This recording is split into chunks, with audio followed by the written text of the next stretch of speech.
Bill Gates liquidating stock positions for frightening reasons. The recent news about Bill Gates liquidating his stock positions should be a sign of what is coming in the next few years. As well known as Gates is as a CEO, he is even more successful at expanding his family's wealth. For the past 20 years, Gates has amassed $50 billion with the support of his fund manager, Michael Larson. Gates and Larson gained billions during the bull run and were well prepared for the dot-com boom and the crisis of 2008. Now, he's preparing for one of the worst economic disasters that will happen within the next decade. Is it time to run, or will this be a short-lived correction? Hi, welcome back to Finance Sense, where we cover all the latest trends in the financial markets and the economy. In this video, I dive into 1. Why Gates is moving his wealth from risk-on to risk-off positions in this current market cycle. 2. Why we should be extremely cautious of where our money is being placed in case there is another shock to the system. And 3. The methods Gates is currently employing to hedge his funds. Before we begin, make sure to like this video, subscribe, and click on the notification bell to stay updated with our videos. That said, let's start. Nobody can deny that the economy is struggling. Inflation is rising, consumer confidence is at a historic low, the Russian-Ukraine conflict is causing people to spend more than they earn, and Americans are conserving less money than ever. In 2021, the federal government spent trillions stimulating the economy. However, the year 2022 is the polar opposite of that. Gates is particularly worried about the artificial trap the Fed set for itself given the government's recent decision to withdraw trillions of dollars from the economy. This double-edged sword is presently slashing at the economy from both sides. Increasing inflation is one side of the sword, while the other includes the United States' enormous national debt. Now, the government can either deplete the U.S. currency, leading to a global economic collapse, or wreck the economy, leading to the debt balloon exploding. To prevent a catastrophic meltdown, the Fed has opted for option 2, which involves slowing the economy. With their most recent rate hike of 75 basis points, the Federal Reserve has made the greatest rise in interest rates since 1994. However, while this stimulus helps reduce inflation, it does so at a high cost. To begin with, a drastic increase in interest rates will increase the cost of borrowing money for corporate investments and home mortgages. Mortgage rates for 30-year terms have recently seen their greatest one-week spike in 35 years. In other words, if this interest rate hike causes the economy to slow down too much, it might lead to the current debt balloon exploding and a downward cycle into a recession. When asked about his perceptions about the economy considering the ongoing pandemic, Russia and Ukraine war, and the associated higher energy and food prices, Gates said that as if the pandemic and the already high government debt weren't enough, now there are supply chain issues as well. This means it will likely hasten the virtual economy's inflationary problems, leading to higher interest rates and ultimately a decrease in economic activity. So I'm afraid that the bears on this one have a pretty strong argument that concerns me a lot, as per Gates. If you think about it, what Gates means by the bear thesis is very reasonable. Higher oil prices are a reliable predictor of economic downturns. The gray regions in this graph represent recessions in the U.S. economy. It's clear that whenever the price of Brent crude oil rises above $100 per barrel, a recession isn't far after. The current price of Brent crude oil at $120 per barrel is a warning sign of an impending economic downturn. Since an increase in oil prices is essentially a tax on people, the timing of a recession usually coincides with the price of reaching $100 per barrel. When gas costs are high, it hurts people financially. In addition to reducing discretionary spending, this has a devastating effect on consumer morale. According to the University of Michigan's Consumer Sentiment Index, consumer confidence is at a record low not seen since the recession of 2008. Due to the economy's cyclical nature, debt levels also tend to rise and fall in predictable patterns. Both Gates and Larson acknowledged 2021 as a time of tremendous conjecture. We might expect to see a sudden slip in economic activity.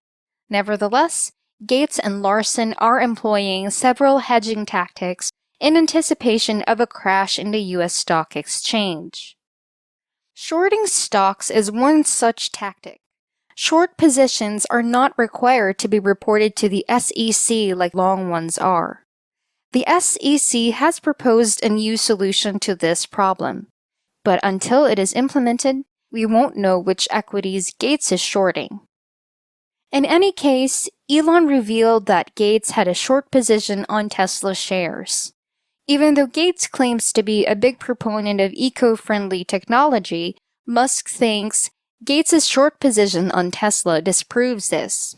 While Gates claims to be helping with climate change, Musk tweeted, "Since Gates still has a multi-billion-dollar short position on Tesla, and I guess I have some trust issues with him too." With a loss of almost $1 billion, Gates has failed to close off his short position in Tesla. Elon described how the initial estimate was $500 million, but has already increased to between $1.5 and $2 billion.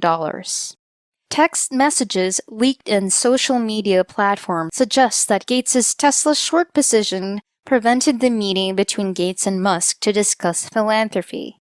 In addition to this, Gates wrote, "7:20 on Wednesday, to be clear," and Elon said, "Great," in response. Soon after, Gates informed Elon that he had just landed. In response, Elon remarked, "Cool, do you still have a $500 million short position against Tesla?" When asked about this, Gates said, "Sorry to say, I haven't closed it out. I would like to discuss philanthropic possibilities." Musk publicly confirmed the authenticity of the leaked text messages and stated that Gates' short position in Tesla isn't exactly classified information. And while Tesla stock did see significant price growth in 2021, the development of NFTs was the pinnacle of the bubble.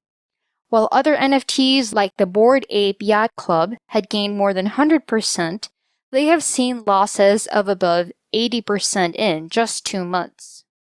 Even if the Ethereum network has promising long-term prospects, there is no justification for ape photos to be worth hundreds of thousands of dollars in the market.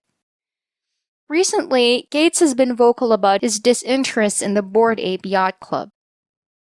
During an interview, Gates expressed his thoughts about the Bored Ape Yacht Club, saying that, although expensive, the world will be significantly improved by the widespread availability of high-priced and high-quality digital photos of monkeys.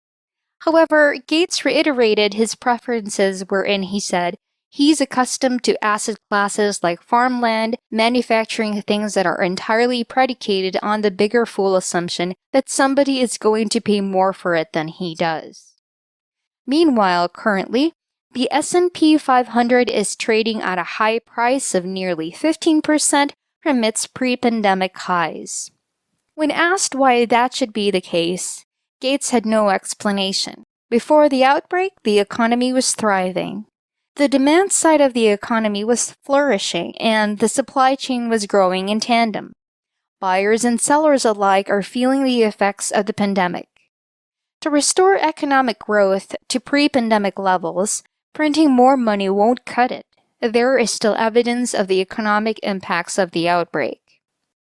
In an interview with CNBC, Gates said that concerns about the pandemic have drastically altered people's behavior regarding their willingness to travel, attend activities, or even dine out. As a result, we can't tell people to go to their jobs, the auto factory, or the construction site because we are confident in our ability to track the outbreak. He further remarked that no one should believe that the government can wave a wand and the economy will be back to where it was before this happened until we get there, which we are not. That won't happen until vaccination is widely used or a miraculous drug is developed with a cure rate of 95% or higher.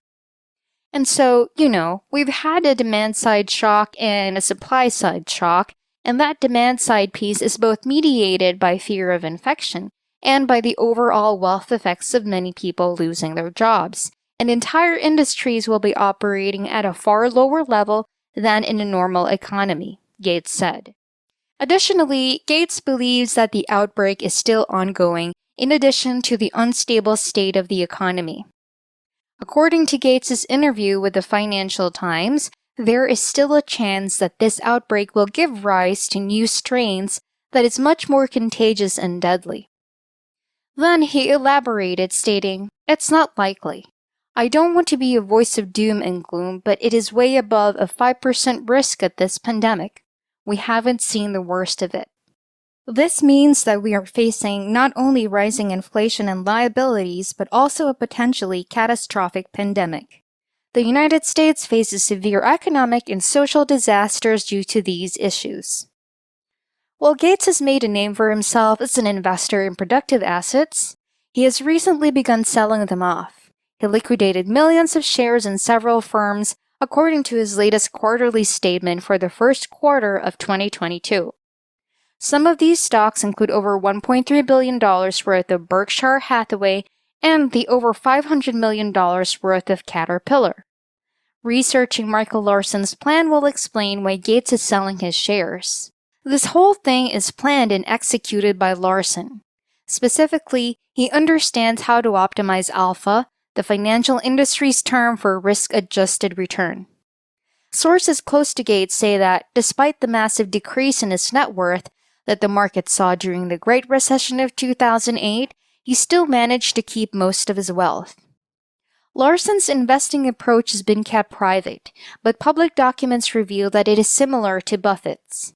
Looking at Gates's investments, it's clear that the majority of his interests are in industries that are relatively immune to economic changes. Consider the $3 billion worth of waste management shares that Gates owned as an example. Even if the stock market were to drop by 50%, nobody would stop throwing garbage. Larson's technique also takes into account diversification across different asset types. As a result of his pursuit of both high alpha and diversity, Bill Gates has amassed more farmland than any other private individual in the United States.